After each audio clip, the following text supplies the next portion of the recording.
All right, here we go. It's story time with Uncle Bucky. I'm just looking at myself. Oh, wait a minute.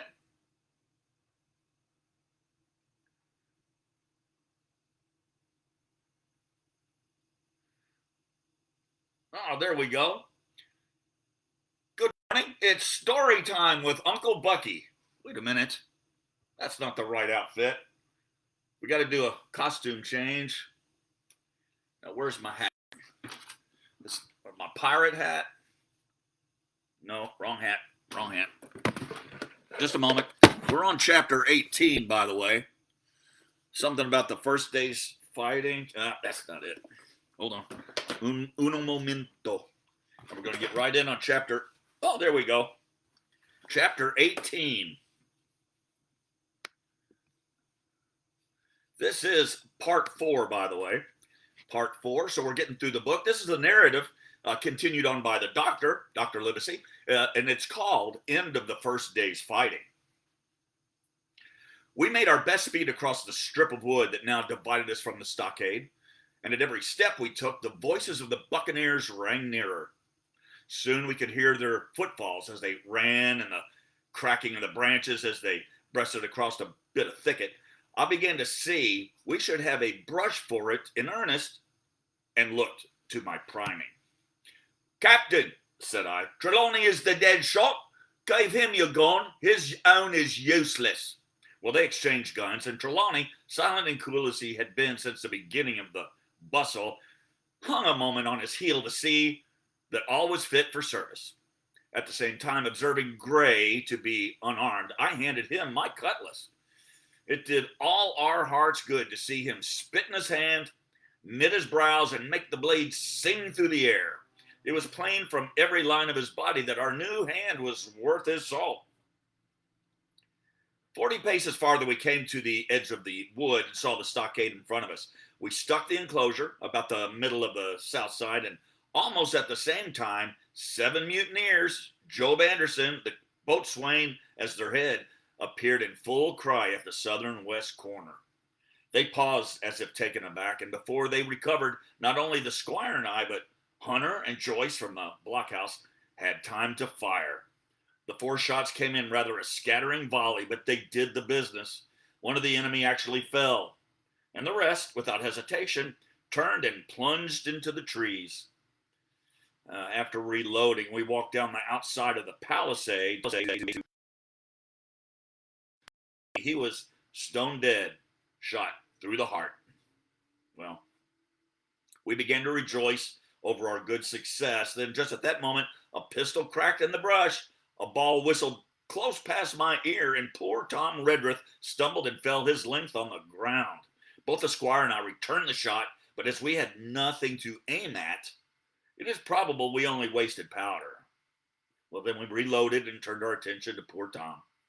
The captain and Gray were already examining him, and I saw with half an eye that all was over.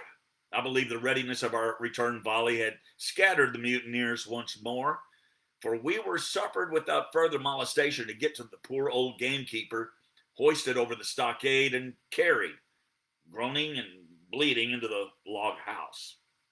Poor old fella. He hadn't uttered one word of surprise, or complaint, or fear, or even acquiescence from the very beginning of our troubles till now, when we had laid him down in the log house to die. He had lain like a Trojan behind his mattress in the gallery. He had followed every order silently, doggedly, and, well, was the oldest of our party by a score of years, and now sullen and old, serviceable servant, it was he that was to die. The squire dropped down beside him on his knees and kissed his hand, crying like a child. "Be I going, doctor?" he asked. "Tom, my man," said I, "you're going home." "I wish I had a lick at him with the gun first," he replied.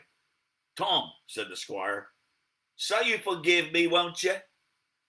"Would that be a respectful line from me to you, squire?" was the answer. "Howsoever so be it, amen."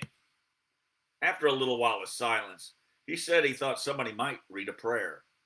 "It's the custom, sir," he added apologetically, And not long after, without another word, he passed away. Well, in the meantime, the captain, whom I had observed to be wonderfully swollen about the chest and pockets, he turned out a great many various stores: the British colors, a Bible, a coil of stoutish rope, pen, ink, the logbook, and pounds of tobacco. He had found a longish fir tree lying felled and trimmed to the enclosure, and with the help of Hunter, he had set up in the corner of the log house where the trunks crossed and made an angle. Then, climbing onto the roof, he had with his own hand bent and run up the colors. This seemed mightily to relieve him. He re-entered the log house and set about counting up the stores as if nothing else existed. But he had an eye on Tom's passage for all that, and as soon as it was all over, came forward with another flag and reverently spread it out on his body. "Don't you take on, sir," he said, shaking the squire's hand. "All's well with him. No fear for a hand that's been shot down in his duty to captain and owner. It may be in a good divinity, but it's a fact." Then he pulled me aside. "Dr. Livesey," he said, "in how many weeks do you and Squire expect the consul?" I told him it was a question not of weeks, but of months, that if we were not back by the end of August, Blandley was to send to us, but neither sooner nor later. "You can calculate for yourself," I said. "Why, yes," returned the captain, scratching his head, "and making a large allowance, sir, for all the gifts of Providence. I should say we were pretty close hauled." "How do you mean?" I asked. "It's a pity, sir, we lost that second load. That's what I mean," replied the captain. "As for powder and shot, we'll do, but the rations are short, very short. So short, Dr. Livesey, that we're perhaps as well without that extra mouth." And he pointed to the dead body under the flag. Well, just then, with a roar and a whistle, a round shot passed high above the roof of the log house and plumped far beyond us out in the wood. "Oh ho," said the captain, "blaze away. You've little enough powder already, my lads." At the second trial, the aim was better, and the ball descended inside the stockade, scattering a cloud of sand, but doing no further damage. "Captain," said the squire, "the house is quite invisible from the ship. It must be the flag they are aiming at. Would it not be wiser to take it in?"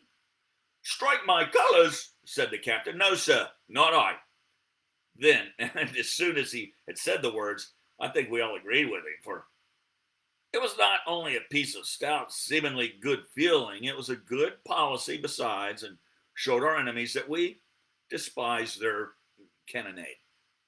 Well, all through the evening they kept thundering away. Ball after ball flew over or fell short or kicked up the sand in the enclosure, but they had to fire so high that the shot fell dead and buried itself in the soft sand. We had no ricochet to fear, and though one popped in through the roof of the log house and out again through the floor, we soon got used to that sort of horseplay and minded it no more than playing a game of cricket. "There is one good thing about all this," observed the captain. "The wood in the front of us is likely clear. The ebb has made a good while. Our stalls should be uncovered. Volunteers to go and bring in some pork." Well, Gray and Hunter were the first to come forward. Well armed, they stole out of the stockade, but it proved a useless mission. The mutineers were bolder than we fancied, or they put more trust in Israel's gunnery, for 4 or 5 of them were busy carrying out all of our stores from where the boat sank out there in the water, and wading out with them to one of the gigs that lay close by them, pulling an oar or so to hold her steady against the current. Long John Silver was in the stern sheets in command, and every man of them was now provided with a musket from some secret magazine of their own. The captain sat down to his log, and here is the beginning of the entry. I'm pretending I've got it. "Alexander Smollett, master. David Livesey, ship's doctor. Abraham Gray, carpenter's mate. John Trelawney, he's the owner.